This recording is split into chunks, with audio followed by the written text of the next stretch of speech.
So what's up, guys? Welcome back. This is my boy Adamslink. How you guys doing? Welcome to another video. Good morning, good afternoon, good evening, depending on where you guys are watching this video from.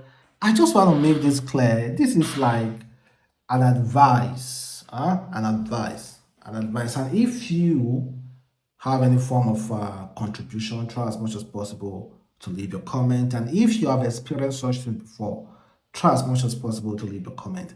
I came across a video, an interview online of a girl who decided to speak out years after her baby daddy left South Africa. And also, I saw another video of a woman telling a white lady to leave her husband alone. These are the two discussions I'm going to have with you. But firstly, check out this video. All my Ghanaians brothers and sisters out there. This is a very famous actress. Is she an actress or a socialite? No, not an actress. She's a socialite. You see how she's weaponizing her body. She's weaponizing it. She's allowing the man to actually discuss about her body because she likes it. Weaponizing it, letting you know that, see, don't be waiting, you see, letting you know that, yeah, there's more than meets the eyes. Weaponizing it really, really well. That being said, let us watch this video, guys, from a lady in South Africa. Apparently, her baby daddy went to prison for more than a year because there was an accusation. An accusation that the guy never committed. She was 19 years old and the guy was 22 years old. She was 19 and the guy was 22 years old. And this girl watched this guy go to prison. Well, what, guys? We all, God, I was 19 and he was 3 years older than me.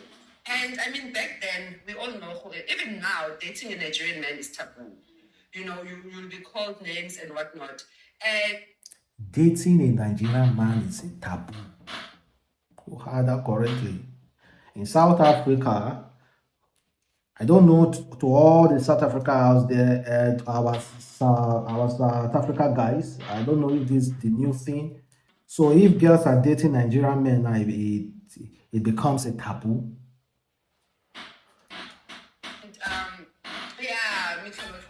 Yeah, there was human trafficking, they will scam you, and all of those things. And then I was yeah. And then when he got forced to... Please, she said, women trafficking and they will scam you. Please, stop using such thoughts on Nigerians. Nigerians do not do scam. Nigerians do not do human trafficking. Although there are few people that are Nigerians who also engage in such thing. In every country, they have woman traffickers and they have scammers. So if you specifically say Nigerians, it's an insult. Exactly, yeah, exactly. And that's what you really have. Yes, and I was young and, you know, like I didn't have a choice. By the state? Or by who? Okay, by someone. Let's just say family. Let's just leave it like that. We can't say the state. We can't say. Yeah. So it was taboo. Trying to Nigeria and whatnot. It's a long story, but let me just cut it short. He was falsely accused of raping me while he didn't rape me. I wanted to tell the truth, and when I got the chance, he was arrested for about 7 or 8 months, and then I told. He was falsely accused. And meanwhile, she knew at the age of 19 that the guy didn't do it. She allowed the guy to go to prison for about 7 to 8 months. It was more than your family. When she said the guy was falsely accused, who falsely accused? Someone that wasn't there in your room, in the room. You said someone outside falsely accused the guy.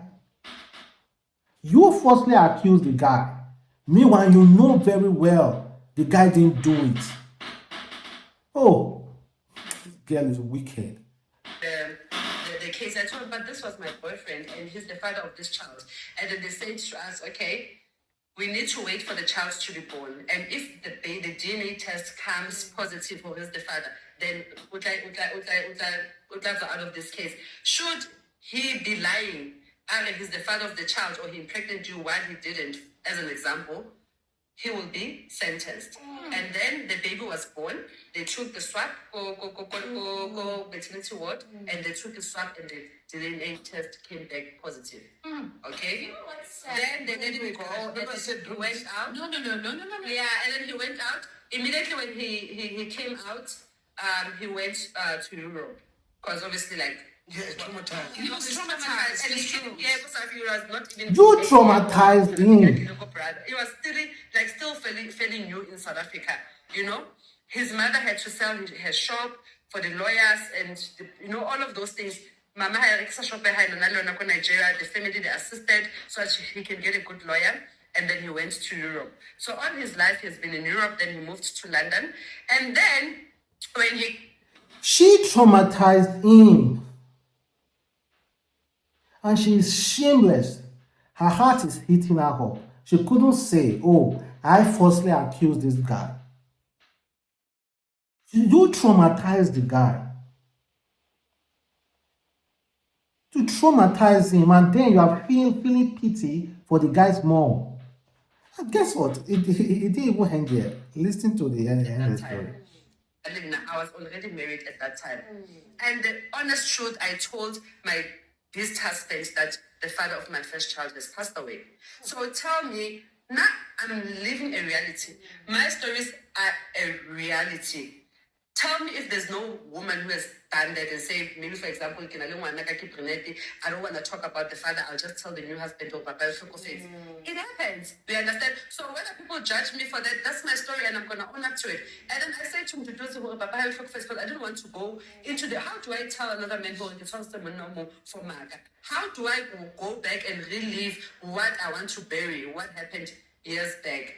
And when the baby grew up, I said, your father passed away. And I didn't want to discuss this sensitive issue because I believe it's a sensitive issue. And then guy, when he reached out to me and the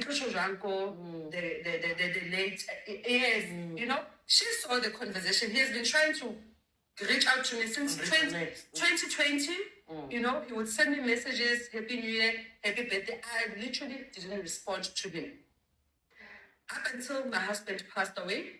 3 months after my husband passed away, why am I even calling him my husband? After Mduduzi passed away, he sent me a message and asked me what happened to your husband.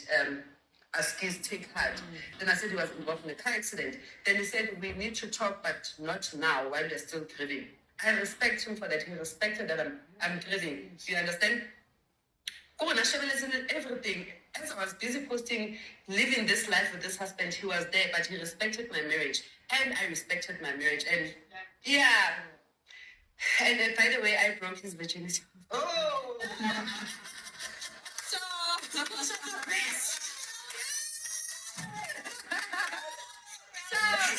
forgot to mention that before he left, he actually engaged me. He bought a ring for me. He proposed when I was 19. He proposed and then he wanted address ko gae. Ke tlo tshwang ko gae ba sa mo batle, do you understand?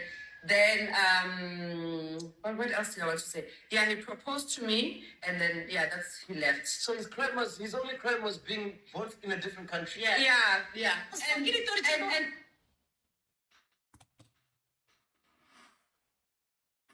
this woman is ridiculous, ridiculously wicked. You told your child that her father has died. Karma happened. Your recent husband died in a car accident. And after that one died, you started chatting with your baby father. And again, you broke this guy's virginity when he was 23 and you were 19. But he wasn't the one that broke yours. But they ended accusing this Nigerian guy for what he never did. His mom wasted all her life savings getting this guy out. And now you are coming out acting like the victim Oh man, women, they are ridiculously wicked. Acting as like the victim, and not just only that, you are still playing safe. Nigeria guys, please be careful.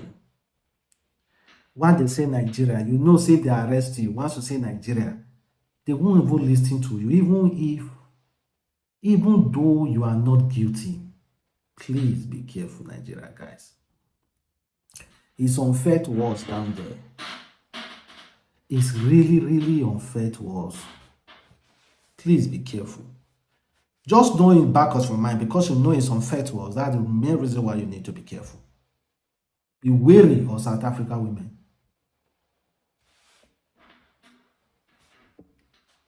Not although some South African women are really, really nice, they have good hearts, but all those testy South African girls, be wary of them.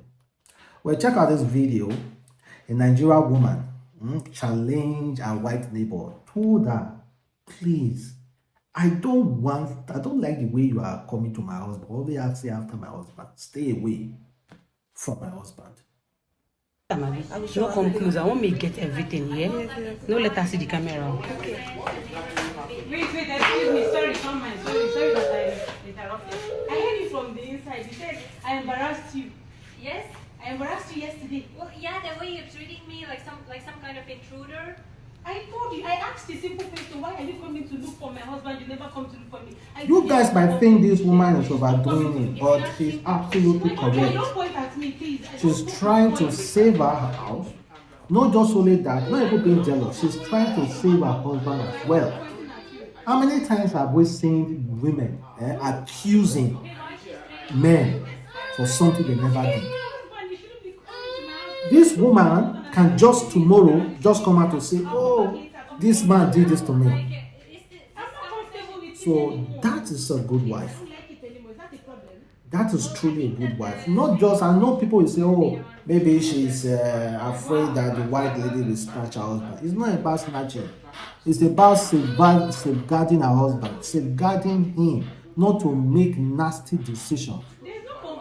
This girl might invite this man to her house, and if this man maybe invite, okay, come and help me to do something, maybe familiarity, and this guy just go there, and the next day, police will be knocking at this guy's house and say, oh, they say you did this thing to this woman, and your handprints, your fingerprints are everywhere. Maybe you just came there and she offered you a glass of water. Your handprints, everything is in her house. How will you be able to defend yourself? How? So this is a superwoman, and I 100% support her. Not even being jealous. Don't bring it to, oh, she's jealous. It's not about being jealous.